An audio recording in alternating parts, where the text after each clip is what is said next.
السلام علیکم my dear viewers, آج ہم جس مفید پھل کے بارے میں بات کرنے والے ہیں وہ ہے کھجور۔ کھجور فوراً جزوی بدن بن کر جسم کو طاقت دینے والی مفید سوغات ہے۔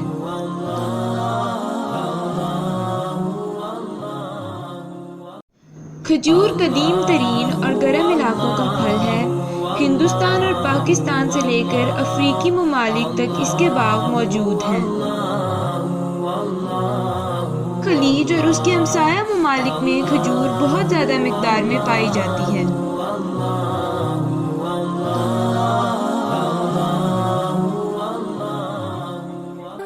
سبحان اللہ والحمد للہ واللہ مصر، ایران، سعودی عرب، الجزائر، عراق اور پاکستان میں یہ سب سے زیادہ پایا جاتا ہے۔ کھجور کا درخت 100 فٹ سے بھی بلند ہو جاتا ہے۔ اس کی کچھ جڑیں 7-8 فٹ تک کے دائرے اور تہ تک رہتی ہیں اور کچھ جڑیں پانی کی تلاش میں تہ تک پہنچ جاتی ہیں۔ کیلیفورنیا اور میکسیکو میں کھجور کی کاشت 1765 میں شروع ہوئی تھی۔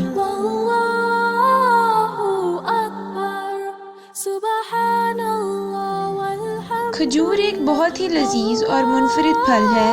مختلف ممالک میں اسے کئی مقاصد کے لیے استعمال کیا جاتا ہے۔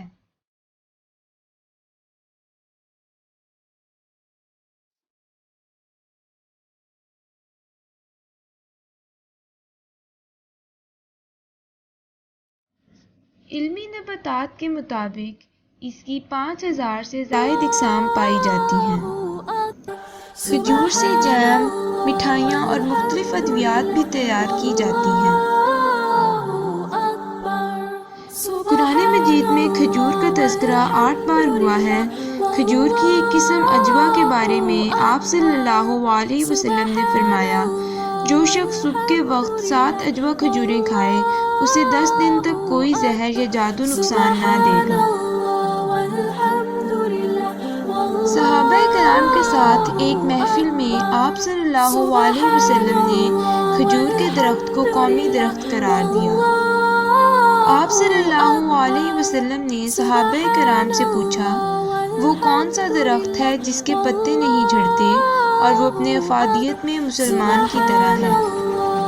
صحابہ کرام نے لا علمی کا اظہار کیا تو آپ صلی اللہ علیہ وسلم نے بتایا کہ وہ کھجور کا درخت ہے۔ رمضان المبارک میں کھجور کا استعمال پوری دنیا میں بڑھ جاتا ہے۔ نبی کریم صلی اللہ علیہ وسلم نے فرمایا، کھجور سے روزہ افطار کرنا چاہیے، یہ باعث برکت ہے، یہ نہ ہو تو پھر پانی سے۔ کھجور ایک بہت ہی قیمتی پھل ہے اور خدا کی دی ہوئی نعمت ہے۔ سبحان اللہ والحمد للہ واللہ میں امید کرتی ہوں کہ آپ کو ہماری آج کی ویڈیو ضرور پسند آئے گی، اور اگر آپ کو پسند آئے تو لائک کرنا مت بھولیے گا۔ سبحان اللہ والحمد للہ